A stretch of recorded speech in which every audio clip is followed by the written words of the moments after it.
how do you determine what your top trainer is worth and how much would you pay? So there isn't like a specific way of determining, how much your top trainer is worth. It really depends on, your market, where you're located. And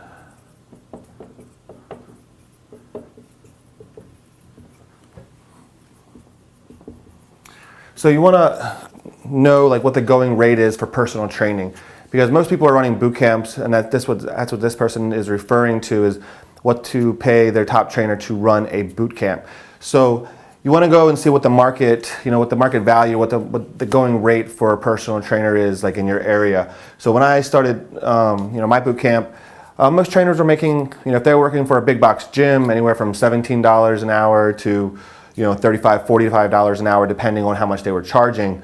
But there's a couple factors that you have to think about. You don't want to pay them the same that they would pay for personal training, because a lot of times they're working the floor for free or for minimum wage, and they have to find their own clients, they have to sell their own clients all on their own time. They only get paid after they make the sale and when their clients, show up.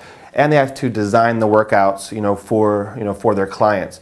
So with boot camp, training, if they're your trainer, all they have to do is show up on time and take them through your workout.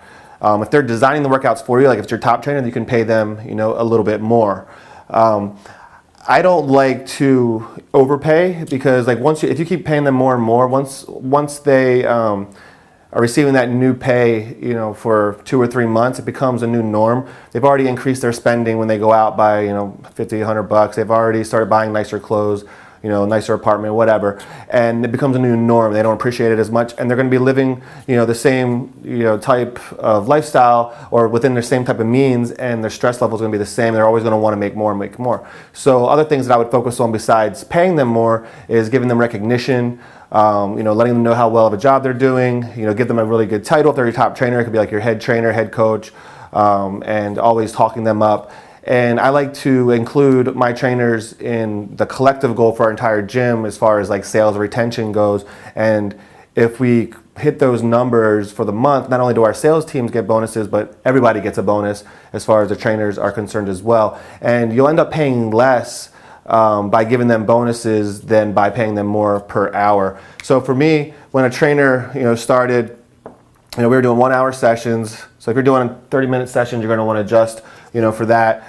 And we start them off at $25 an hour, because really good trainers were making about 40, 45, especially if they're doing it on their own. If they're working at a big box gym, it might be a little bit lower, because they have to pay a certain percentage to the gym or to the studio that they're training out of.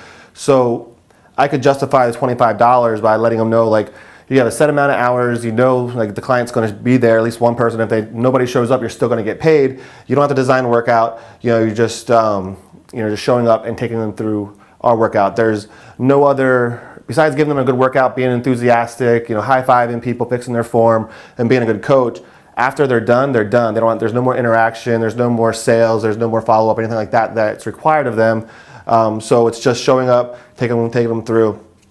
So we start them off at 25, and then we would go up to 30. So we go up to $30 an hour once they've been with us for 90 days. So the first 90 days is like a 90-day probationary period. Just really a feeling out if they're a good fit for us, if the clients, if the members like them or not. So after 90 days, we take them up to $30. And then for my head trainer, so the question was for your top trainer. It was just, extra $5 a session. So they're getting $35. The head to get that extra $5 per session, for one, it's going to incentivize them to want to come in more. But they would actually design the workouts, which was like one of the last things that I gave up in my business for whatever reason. I wish I would have given it up sooner, because I started really hating having to design the workouts every day or whatever. And once they were working for me for a couple of years, they already had everything down. They knew exactly my style, what I liked and whatnot. So when I had them starting to design the workouts within a certain framework that I created, I started giving the extra $5, and it's totally worth it. The other thing the head trainer is responsible for is time off for other trainers. So I always have a rule, like once I got done training, that was one thing I was never going to do again. I wasn't going to train. And if if they wanted time off, they'd have to talk to each other. The trainers would have to work it out between themselves who could get off, who could take the time off and who would fill in for them. If they couldn't figure it out, the head trainer would have to go and train those sessions. If the head trainer couldn't do it and they're coming to me like, we don't have anybody, then they all know that just means that we don't have enough trainers and I have to go hire another trainer. And when I do, in order to keep that trainer happy, I'm gonna have to give them some hours. So I'm gonna take a couple hours from everybody, including the head trainer. And of course they don't want that. So we never had an issue with trainers being able to take time off. They had each other's back. They knew that if they didn't, that I would bring somebody else in, it'd be less hours for them and whatnot. But so you wanna find out what the market's paying the trainers. You can pay a little bit less than like the above average for one-on-one training because they're not selling the clients, they're not finding them, they're not having to work the floor at the gym or whatnot. We start them off at 25 for the hour. After 90 days, take them up to 30. Our head trainer was getting 35. And our entire team, from my admin to my sales manager to our trainers, we're all in on, we had our goal for each month was to net 10 new members. That was a minimum. And if we netted 10 new members as a whole, then I would do something cool for everyone. And it would be about, something about $100. It could be anywhere from $50 to $100 in a gift for each person. So it could be a $100 Visa card. It could be taking them out for sushi for lunch. It could be buying them like all matching, sweatshirts or shoes, with our logo on them or whatever. It could be something along those lines. Whenever we would net 10. So if we lost 5 members, we have to get 15 new. This was the minimum that I wanted to grow at without me being in my gym, at all. And you just want to be careful when you start structuring your pay with trainers with a percentage of EFT and stuff like that, because eventually you're going to start resenting having to pay them more and more money as you grow your business when they're not really, contributing to the actual growth. I mean, they're helping with retention and keeping the members happy and stuff like that, which is great. And that's why we reward them when we hit our minimum of net of 10 new members.